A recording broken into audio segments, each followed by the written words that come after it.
하나님의 말씀을 함께 보겠습니다.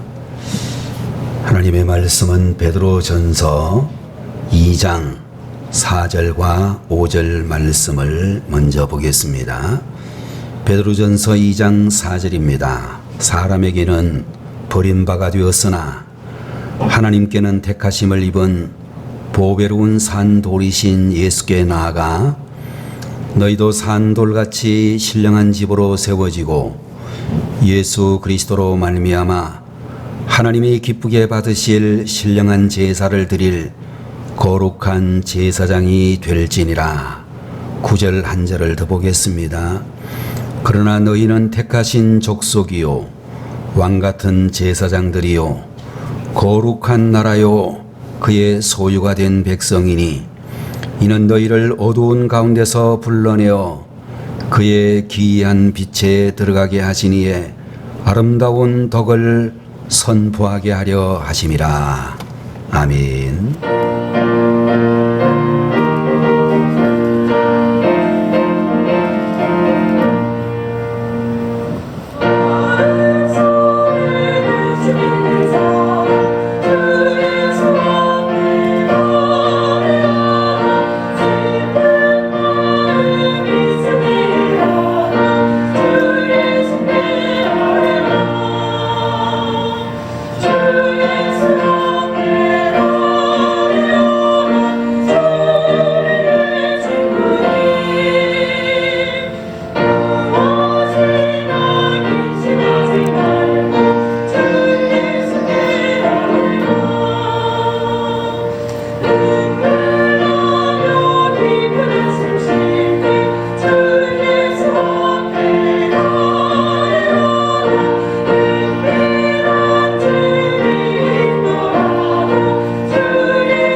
다시 한번 기도하겠습니다.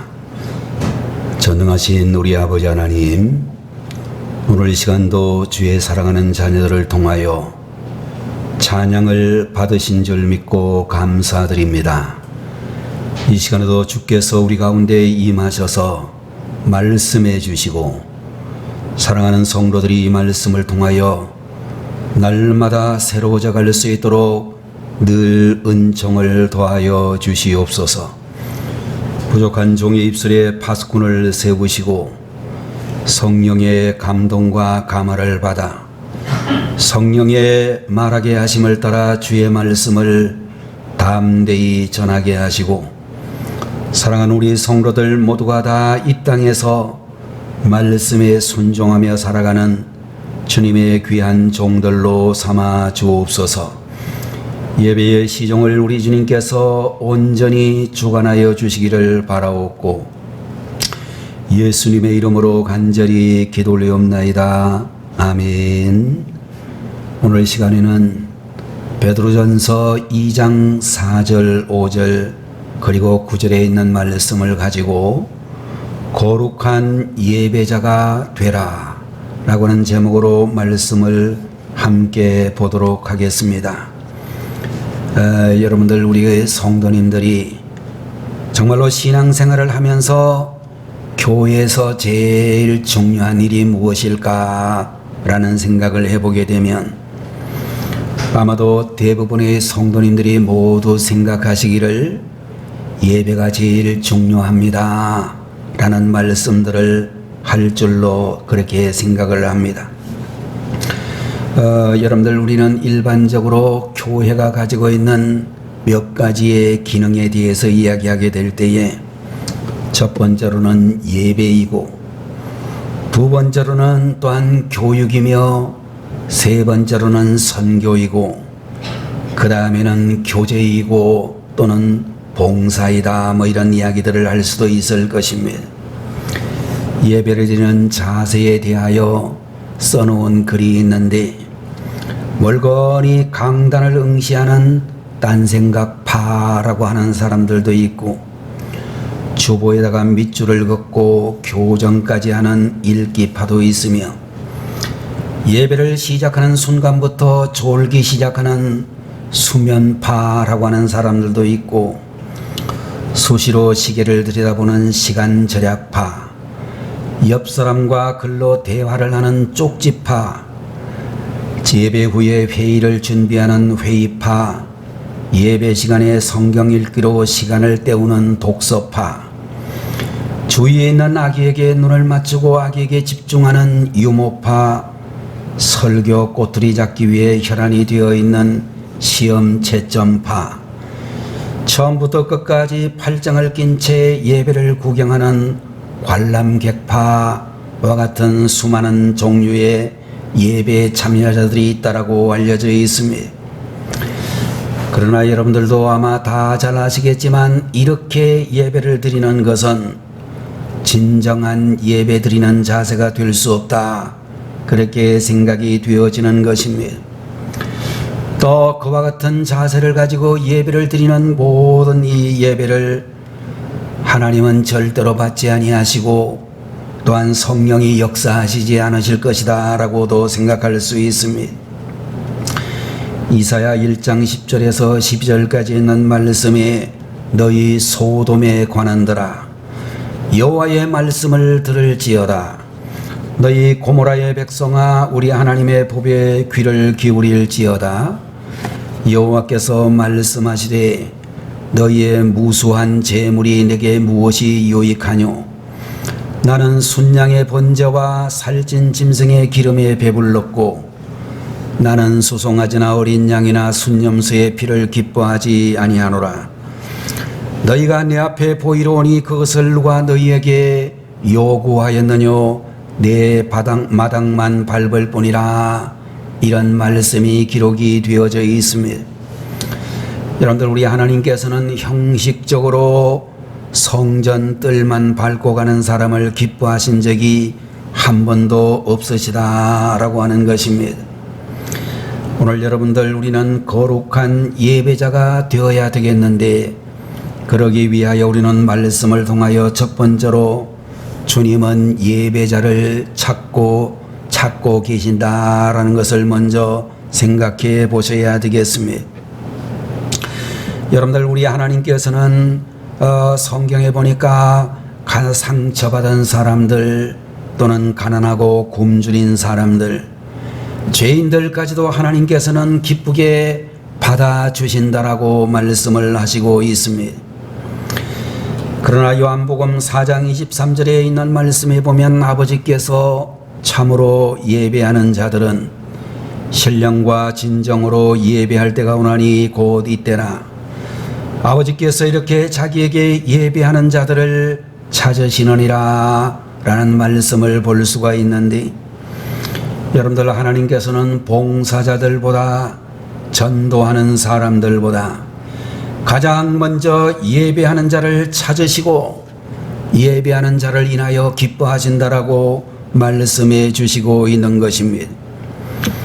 여러분들, 누가복음 10장 39절 이하를 보게 되면, 예수님께서 한 번은 나사로의 집으로 가셨는데, 그의 누님으로 추정되어지는 마르다는 예수님을 영접하기 위하여 부엌에서 무엇인가 열심히 음식을 준비하고 있었습니다. 그러나 동생이었던 마리아는 예수님의 발 아래 앉아 예수님의 말씀을 들었다 라고 그렇게 기록이 되어져 있습니다. 여러분들, 우리가 이 부분에 대하여 아무 생각이 없이 비상적으로 생각을 하게 되면 마리아라고는 둘째 여동생은 너무 이기주의적인 사람이 아닐까, 이런 생각을 하고, 마르다라고 하는 이 사람은 역시 언니답게 헌신을 하고 있는 아름다운 성도로구나, 이런 생각도 할 수 있을 것입니다. 그런데 우리가 우리의 예상과는 달리 예수님께서는 이 두 자매 중에 음식 부지런히 만들어 예수님을 대접하려고 했던 언니 마르다를 책망하고 있는 말씀을 볼 수가 있습니다. 여러분들, 우리는 생각하게 될 때에 정말로 마르다는 가장 중요한 주님과의 만남을 소홀히 하다가 예수님을 육신적으로 기쁘게 하실 수 있는 음식을 준비하는 것도 좋은 일이지만 먼저 주님과의 교제가 더 중요하다는 사실을 간과하다가 책망을 들으니라고 볼 수 있을 것입니다. 오늘날 여러분들, 우리가 코로나가 시작되고 난 다음에 전국에 있는 모든 교회들 대부분이 그야말로 음식을 제대로 먹지 못하는 그런 시절이 되었습니다. 물론 요 사이에 음식을 이렇게 점심을 준비해서 성도들과 함께 교제하는 교회들도 상당수 재개되기는 했습니다마는, 그러나 제가 알기로는 거의 95% 이상의 교회들은 아직까지도 음식 교제를 제대로 하지 못하는 것을 볼 수 있습니다. 여러분들, 유초등부 어린이들을 정말로 돌보는 그런 초등부 교사들, 아니면 또 방송실에서 음향과 비디오와 컴퓨터 작업을 하는 그런 분들 가운데서, 또는 예배부에서 이렇게 봉사하는 이들 가운데서 음식을 준비하는 그런 식당의 당번들 중에서 예배 시간에 제대로 예배를 드리지 못하는 이들도 있을 수 있을 것입니다. 여러분들, 이분들 때문에 우리가 정말로 편안히 좋은 환경에서 예배를 드리기도 하지만 예배를 드리지 못하고 있는 그분들에게 정말로 죄송하기도 하고 영적으로 갈급함이 있을 것으로 짐작이 되어지는 것입니다. 교회가 가지고 있는 세 가지 사명이 무엇인가? 교회의 3대 사명은 예배와 교육과 선교라고 이야기할 수가 있는데, 그 가운데서도 예배가 가장 중요하다라고 그렇게 이야기할 수 있을 것입니다.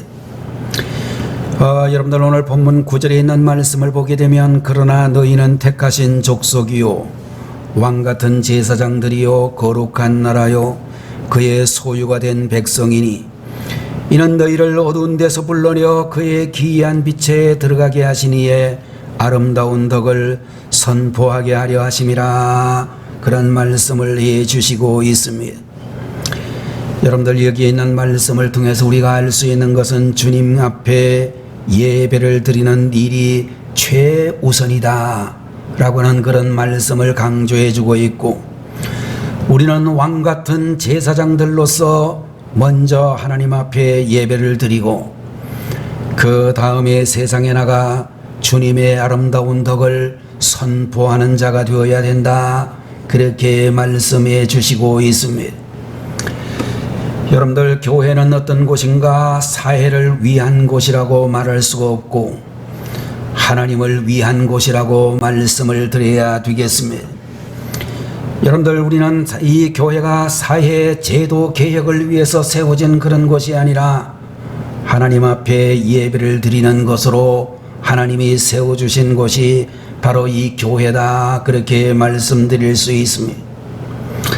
그러므로 여러분들, 교회에 다니고 있는 우리 모든 성도님들은, 또 교회를 담임하고 성도들을 가르치는 주의 종들은 여러분들, 하나님 앞에 예배를 드리는 일에 최선을 다해야 되고, 정말로 누가 뭐라고 할지라도 예배를 가장 중요시하는 그런 주의 종들이 되셔야 될 줄로 믿으며, 예배에 목숨 걸고 사명 감당하는 주님의 일꾼들이 되셔야 될 줄로 믿습니다.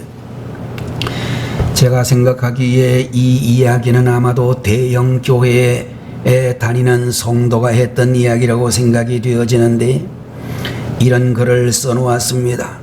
교회 홈페이지에다가 교회에서 제일 중요한 건 극장 못지않은 사운드와 시스템이 아니라 진정한 성령님이 임재하며 은혜가 충만한 찬양입니다 라는 그런 글을 써놓았습니다. 아마도 이 이야기를 한 사람은 상당히 그 교회의 모든 하는 일에 대하여 비판적인 의식을 가진 사람이라고 생각이 되어집니다. 여러분들, 우리가 잘 아는 대로 모든 교회의 목사님들은 정말로 성령이 역사하시는 예배, 은혜가 충만한 예배를 이루어가는 것을 소망하고 꿈꾸고 있는 분들이라고 볼 수 있을 것입니다. 또 이러한 예배가 이루어질 수 있도록 하기 위하여 새벽 기도회를 비롯하여 교회의 중직자들이 시간 주님 앞에 기도할 때마다 성령 충만한 예배, 은혜 충만한 예배를 위해서 늘 기도하는 이들이 많으시리라고 생각이 되어지는 것입니다. 그리고 또 이분이 계속해서 글을 썼는데, 보다 빠른 컴퓨터와 보다 좋은 음향을 위해 쓰여졌을 그 돈이 타지에서 고생하시는 목회자님들과 선교사님들, 불쌍한 이웃들에게 돌아가는 것이 더 값지고 교회가 해야 될 일이 아닐까, 그런 생각을 합니다. 이렇게 썼습니다. 여러분들, 이 젊은 청년이 썼던 이 상당히 비판적인 어조의 이 글은 상당히 동의를 얻을 만한 부분들이 있다고 생각을 하기는 하지만, 전적으로 동의를 해서는 절대로 안 된다라고 하는 것입니다. 여러분들, 하나님께서 이 땅을 지으시고 우리를 창조하신 가장 첫 번째 목적은 우리 모든 하나님을 믿는 성도들로 인하여 찬양과 예배를 받으시기 위함이다 라는 사실을 우리들은 알아야 되는 것입니다. 여러분들, 물론 우리 교회가 재정이 허락하는 한 최선을 다해서 개척교회를 정말로 운영하시는 그런 목사님들, 해외에서 선교하시는 선교사님들, 우리 주변에 있는 불쌍한 이웃들을 돌보는 것이 중요한 교회의 사역이라고 생각을 하지만, 그러나 가장 먼저 우리 교회가 힘써야 될 일은 예배를 드리는 일에 최선을 다하는 일이다 라고 성경은 우리에게 말씀해 주시고 있는 것입니다. 여러분들, 우리가 중요한 것은 시설을 준비하여 예배에다가 최선을 다할 뿐만 아니라 전심으로 예배에 힘을 쏟아야 되고, 무슨 일이 있더라도 우리는 예배에 목숨 걸 수 있는 그런 성도들이 다 되셔야 될 줄로 믿는 것입니다. 하나님은 그런 의미에서 비교적으로 이야기한다면 친교보다도 선교보다도 예배를 더욱 기뻐하시는 하나님이시다 라고 하는 것을 우리들은 알아야 되겠습니다. 두 번째로 여러분과 제가 오늘 본문을 통해서 생각해 볼 수 있는 말씀은 예배는 아무나 드릴 수 없다라고 하는 것입니다.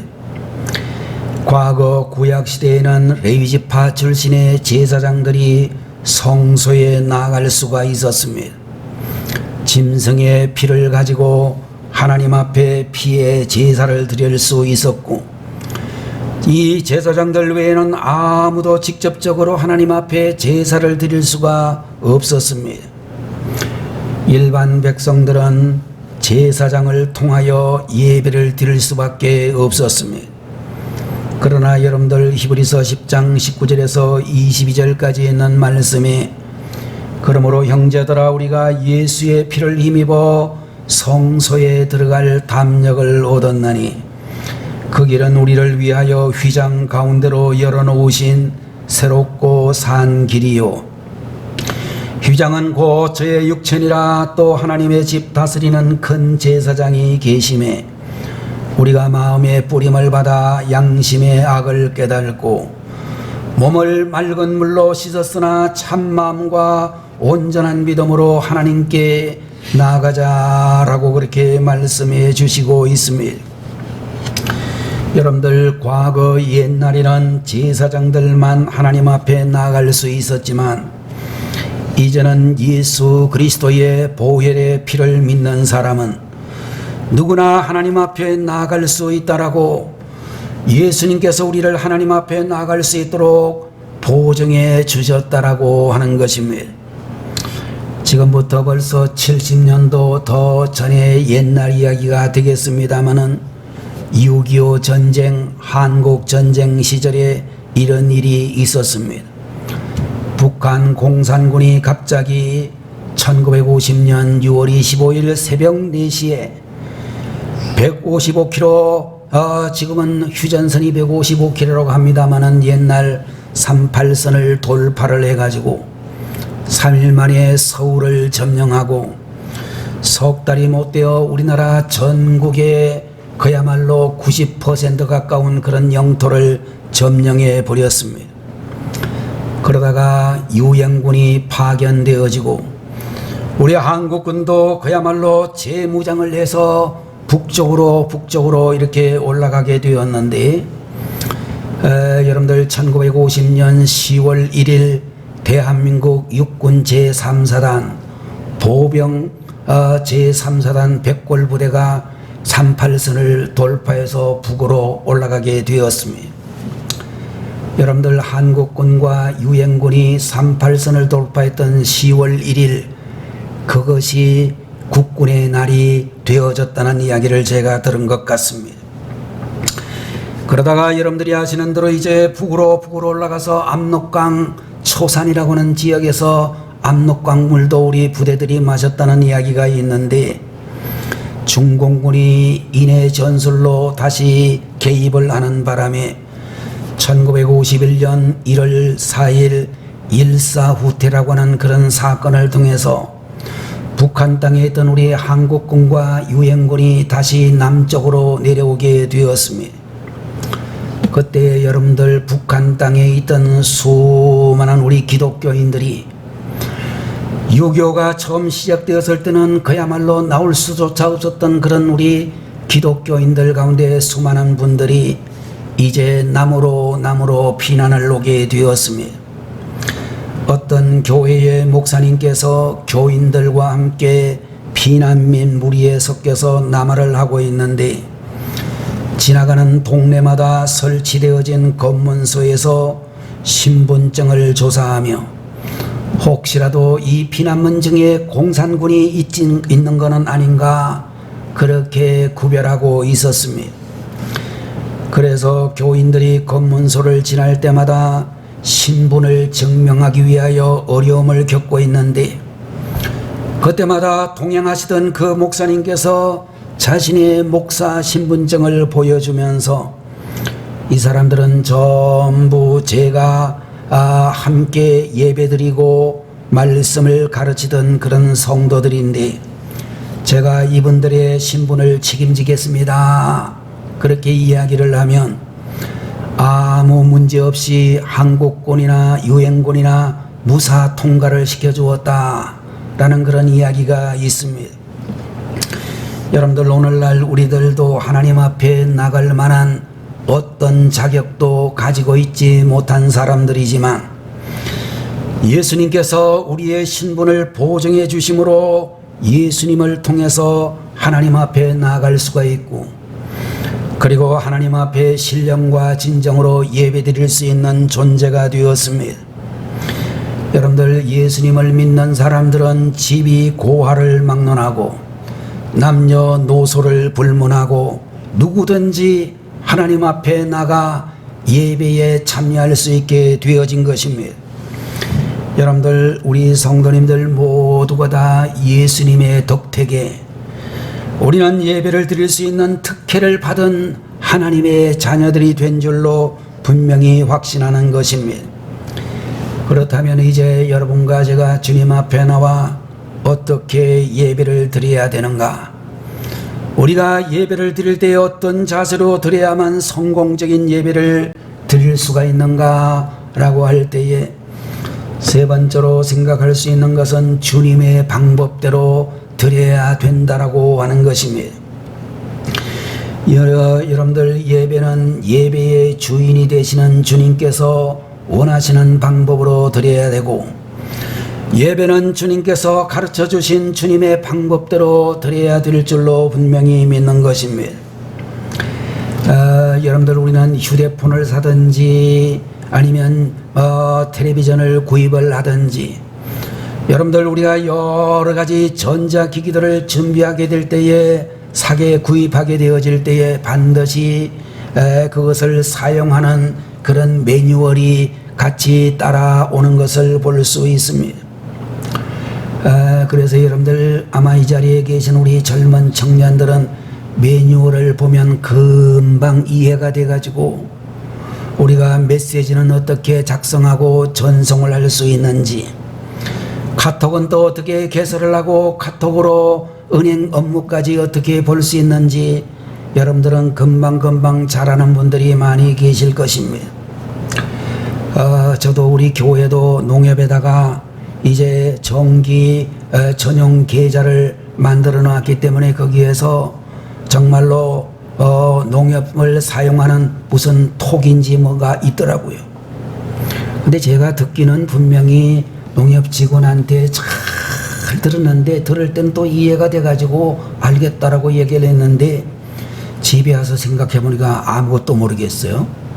그래가지고 그거 만든 지가 한 10년은 된 것 같은데 아직도 한 번도 못 써봤어. 제가 보니까 말이죠, 이 컴퓨터에도 굉장히 복잡한 기능들이 많이 있는데 제가 컴퓨터에서 쓸 수 있는 기능이 몇 개 안 됩니다. 제가 아는 것만 몇 개 쓰고 나머지 모르면 제가 전화를 해서 우리 큰손자한테 전화를 하면 제가 5분 내로 달려와 가지고 문제를 해결해 줍니다. 그래서 너 어떻게 그걸 아느냐 제가 물어보았더니 네이버한테 물어보면 다 된대. 근데 나는 그거를 찾아봐도 모르겠어. 여러분들, 우리가 정말로 연식이 오래된 사람들은 정말로 이해력이 그런 문제에 있어서는 정말로 문제가 심각하다 생각이 듭니다. 자, 여러분들, 우리가 마찬가지로 우리가 하나님 앞에 예배를 드리게 될 때도 예배를 하나님이 원하시고 기뻐하시는 예배를 드리려고 하면 주님이 우리에게 주시는 매뉴얼대로 드려야 된다라고 하는 것입니다. 첫 번째로 성령과 진리 안에서 예배 드려야 한다라고 성경은 말씀해 주시고 있습니다.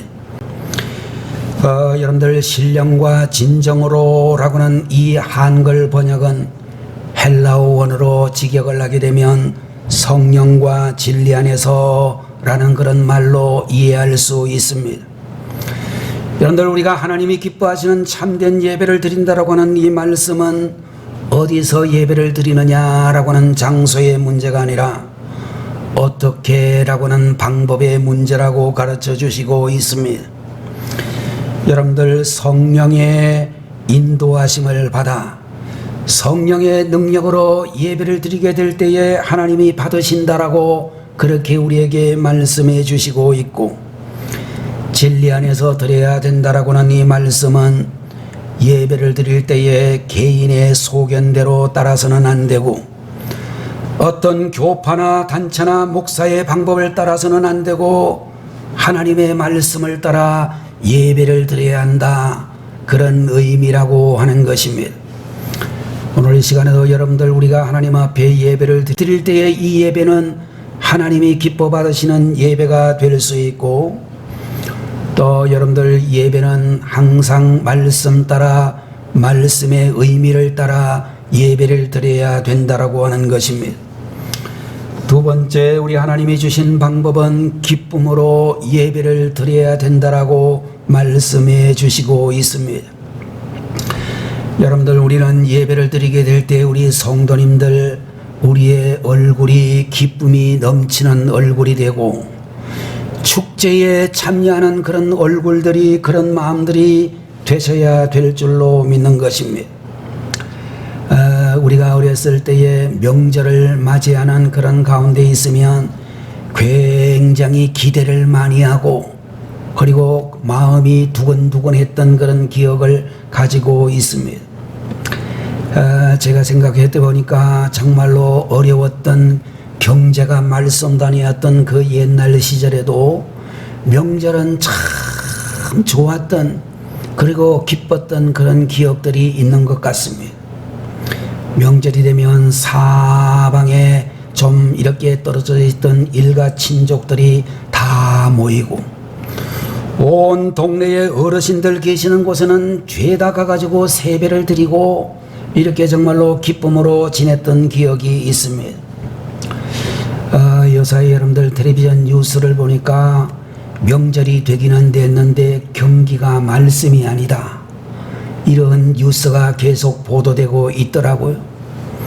대형마트는 뭐 50% 세일도 하는데 요새 이제 정말로 재래시장 같은 데서는 여러분들 뭐 지역 화폐 같은 게 제대로 사용이 안 되는지 상당히 문제가 많다는 이야기를 많이 들을 수 있었습니다. 오늘 여러분들 우리가 주님 앞에 예배를 드리게 될 때에 본문에 나오는 5절에 있는 말씀과 같이 너희도 산 돌같이 신령한 집으로 세워지고 예수 그리스도로 말미암아 하나님이 기쁘게 받으실 신령한 제사를 드릴 거룩한 제사장이 되라고 말씀해 주시고 있는 것입니다. 예배 드리실 때 늘 기쁨으로 예배 드리시는 여러분들 되시기를 바랍니다. 인상 쓰고 그야말로 답답한 그런 표정으로 예배 드리지 말고 정말로 기뻐하는 마음을 가지고 하나님이 보셔도 정말로 기뻐하실 만한 그런 얼굴로 그런 마음으로 예배 드리시는 우리 교회의 가족들이 되시기를 축원합니다. 세 번째로 주님이 우리에게 말씀하시는 예배 드리는 주님의 방법은 정성으로 드려야 한다 라고 말씀을 해주시고 있습니다. 여러분들 우리가 하나님 앞에 나오게 될 때에 여러분들 정성을 기울이는 그런 자세를 가지고 나오셔야 되는 것입니다. 여러분들 우리가 일반적으로 대통령을 만나는 대통령 국가조찬 기도회라고 하는 것이 있는데 제가 요새는 안 간 지가 좀 오래됐습니다만은 이명박 대통령이나 뭐 이런 분들 노무현 대통령이나 김대중 대통령이 있던 때 김영삼 대통령이 있을 때도 제가 청와대에 가봤습니다. 4월달 부활주의를 뭐 근처에 해가지고 국가조찬기도회가 서울의 힐튼 호텔이나 뭐 이런 데서 대형 연회장이 있는 곳에서 그렇게 있었는데 그럼 우리 부천에서도 목사님들은 한 1,000 몇백 명 되지만 한 30명쯤 그렇게 초대를 받아서 많이 참여를 해 보았습니다. 청와대에서 예배를 드리는 게 한 8시 반, 뭐 9시 가까이 돼서 예배를 드리는데 여기 부천에서 몇 시에 출발을 하느냐 하면 4시 반쯤 출발을 합니다. 새벽 4시 반. 새벽 기도도 자기네 교회 새벽 기도도 인도를 못하고 부목사님이나 뭐 교회 안수집사님들 이런 분들에게 부탁을 하고 거기 다 옵니다. 새벽인데도 샤워를 다 하고 머리도 이발을 전날 다 하고 양복 깨끗하게 입고 그리고 정말로 대통령 만나러 갑니다. 청와대 가까이 가서도 계속해서 신원조사도 하고 뭐 여러 가지로 하는 절차가 복잡해가지고 이제 예배 시간 1시간쯤 전에 입장을 해가지고 대통령 나올 때까지 기다립니다. 그런 자세를 우리가 하나님 앞에 예배를 드릴 때도 가져야 된다는 것입니다. 예배 드릴 때 제가 가끔씩 말씀드립니다마는 옛날에 우리 교회에 어떤 한 40대 중반쯤 된 분이 나오는데요. 여름철이긴 했는데 티만 입고 그 다음에 반바지를 입고 슬리퍼를 신고 그렇게 교회에 오는 그런 분이 있었습니다. 저 사람을 어떻게 가르쳐야 되나 골치가 아파 죽겠더라고요.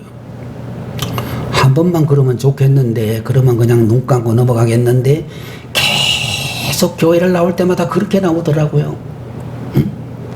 여러분들 교회 오실 때는 우리 여성도님들이나 남자 성도님들이나 여러분들 집에서 정말로 귀한 손님 맞이할 때 귀한 곳에 적어도 우리가 자녀들 무슨 상견례 할 때 갈 때 입는 옷처럼 좋은 옷을 입고 오셔야 됩니다. 여기 하나님을 만나러 오는 곳이잖아요. 대강 그렇게 오시면 안 된다고 하는 겁니다.